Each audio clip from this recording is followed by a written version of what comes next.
All right, so it's a bright and beautiful day here in San Francisco. I'm thinking of making something of the scene behind me. This is a spot that I've painted multiple times, but there are just so many potential compositions here. I'm going to try to create a convincing sense of depth in this painting. So I'm going to probably boost the contrast in the foreground here, and then use atmospheric perspective to push back the distant island and mountains. I'll be painting on an 18 by 24 inch panel, and I've got my usual limited palette here. All right, so I'm sketching in burnt sienna, and I am focusing on big shapes as usual. So I'm just viewing this grouping of buildings as one shape, this group of buildings as another, the street is another shape, distant mountains are a shape, the island is a shape, the sky's a shape. And then I will look for detail within these shapes, but I'm going to try to be careful with the detail so that I don't break up the overall design. It's the usual drill, sort of the same approach I take with every painting. I'm using the scene as inspiration, but I'm not going to stay exactly true to the scene. Having a good composition is the most important thing. And so there's the idea. All right, I've got a mixture of ultramarine blue and alizarin crimson to start mapping out some of the darks on the street here. And as I mentioned, I want to have strong contrast in this area, both to draw the eye to the top of the street, but also to create a sense of depth. And this ultramarine alizarin crimson mix is sort of a go-to dark mixture for me, and I like having little bits of it left over in the finished painting. I mean, it's kind of a purple color, but it's not really very saturated, and most of the base of the street is in shadow. There are trees along this side of the street as well. But even though they're in the sunlight, they're actually fairly dark in value. I'm squinting at the scene to reduce it to simple shapes, trying to work quickly and spontaneously. If you try to paint a scene like this accurately, in other words, like every building exactly, you would be here forever.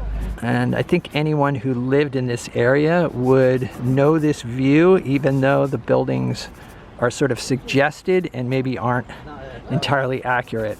All right, for Yerba Buena Island here, I did use a straight edge for the water line. I just used this square that I made out of a couple pieces of wood. I just glued them together, and I carry this in my backpack. I think the values of this island are a bit too dark, but I'm just trying to establish the shapes at this point, and I can adjust the values in color afterwards. For the East Bay Hills here, I've got kind of a gray-blue mixture. I can already tell this is definitely too dark. Not a problem. I will be lightening it up. What I'm mostly looking for is the relationship between the shapes, in particular the island and the distant hills. I don't want them to be sort of mimicking each other, which actually right there they are. See how there's a bump here and a bump here. All right, for the sky, I've got a mixture of titanium white, ultramarine blue, and some phthalo blue. And I did dip the mountains down a little bit right here, change the shape a bit so that there wasn't that repeating pattern. In the past, I would often try to duplicate what I saw exactly, and I wasn't thinking in terms of shapes. And oftentimes I would get the painting home and then be dissatisfied with the composition. Ultimately, what we're trying to do is paint a decent painting, and we're not trying to photographically reproduce what we're seeing. We're interpreting what we're seeing. At least that's what I like to do. All right, for the water, I've got a mixture of phthalo blue, titanium white, and I've added a bit of burnt sienna and a touch of alizarin crimson as well. I don't know if you can hear those birds, but those are the famous parrots of Telegraph Hill. It's a great documentary, if you can ever get a chance to check it out. There's a bunch of wild parrots living here in San Francisco. I think they were actually escaped pets. All right, for the buildings in the foreground, I've got a neutral gray here. It's kind of a mid-tone. My palette is about a mid-tone gray, so I use that to gauge when I've achieved a mid-tone in my mix, just because oftentimes I'm mixing in direct light. I'm quickly blocking in these buildings, and I will leave a few little areas unpainted, little bits of light, like for example on the top of a building or on the front of a building.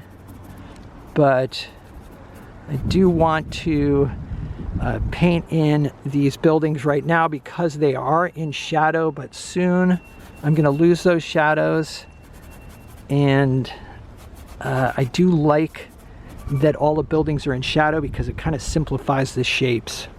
And oftentimes when I'm trying to create a feeling of light, it's easier to create a feeling of light when most of the scene is in dark and then you've got little pops of light, as opposed to a scene that is mostly in light with little bits of dark. And I'm trying to work quickly here and lay down a variety of brush strokes. Some of these brush strokes will hopefully remain in the finished painting. I am keeping the mix thin because I plan to adjust the colors and values slightly. You know, just look for bits of warm and cool within these shapes. All right, I've got a green mixture here I made using a touch of ultramarine, but mostly phthalo blue, cadmium yellow medium, and a touch of alizarin crimson. And trying to get some green into the trees. Trees are always darker in value than we think. I used to paint my trees so light, but even the light portion of the trees is pretty dark.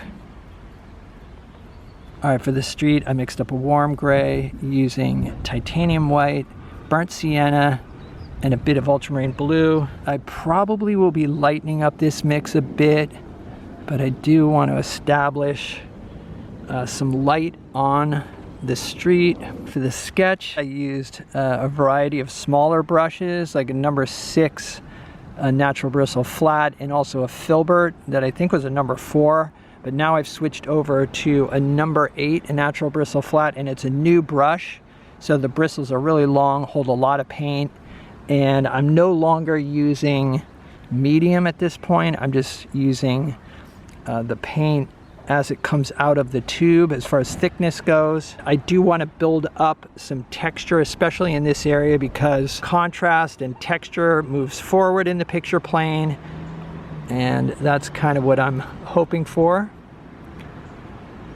All right, now I'm reinforcing the shadows on the street.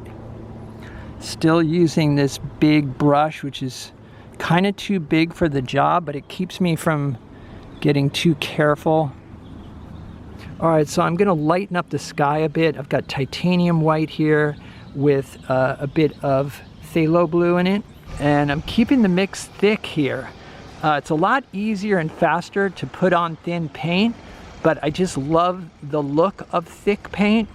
I don't want too much texture in the sky because, as I mentioned before, texture comes forward and I want the sky to push back a bit, but I do want some texture, using the sky to define the distant hills.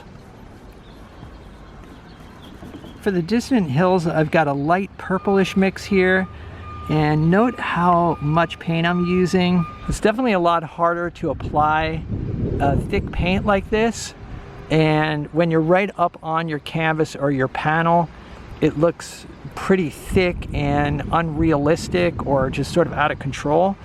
But when you step back, there's a vitality to the thick paint that you don't get when you paint in a thinner fashion. I did come in and adjust the value of this bridge here.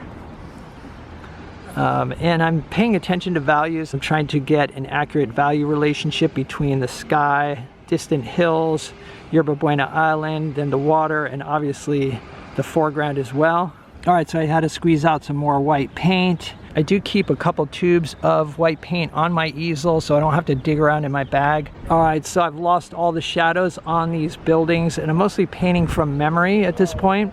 And I'm just going to add some warm and cool variety to these buildings. I do want to try to leave areas of thick and thin as well.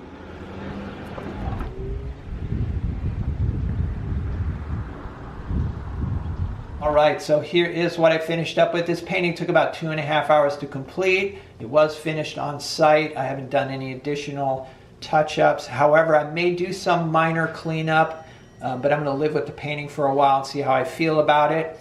As I mentioned, the main goal with this painting was to create a convincing sense of depth. So in order to do that, I boosted the contrast and saturation on the hill here in the foreground. After the camera stopped rolling, I did add some detail to the buildings here. So I added some highlights and then a few windows. And I tried to have a bit more detail up in this area at the top of the street in order to draw the eye in that direction. The areas down here in the corners are pretty loose and pretty abstract. It's interesting how you can have just a bunch of random brush strokes and you add a few highlights and windows and all of a sudden it looks like buildings. All right, so I hope you guys enjoyed this video. Let me know what you think in the comments. If you'd like to see some extra videos and help support the channel, there's a Patreon link down below. It's the Patreon support that helps keep me making these videos and it's much appreciated, so check it out. Other than that, stay creative. I'll see you guys in the next video.